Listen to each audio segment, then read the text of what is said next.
Hi, I'm Anu Rao, the salt chef, and today I bring some very interesting sabzi that I learned from my dear friend Manali, which she says is very common in the Gujarati community, but I'm trying it the first time and I love the way I estimate it or expect it to taste.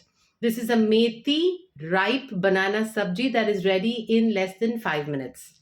So here's how we do it.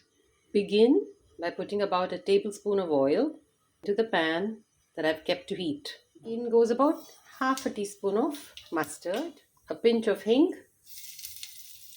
some chopped green chili. I've just used one light green chili. In goes the chopped methi leaves.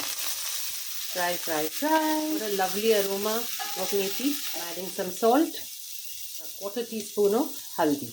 I'm adding a teeny bit of water just to ensure it cooks well. A half a teaspoon of jeera powder, a teaspoon of dhania powder, a teaspoon of red chili powder, ripe bananas, 2 bananas.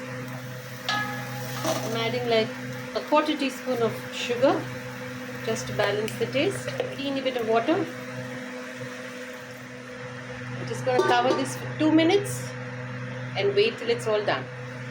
Banana methi is cooking so well. I love the smell and it's ready to serve. And that, my darlings, beautiful methi banana sabzi ready in less than 5 minutes.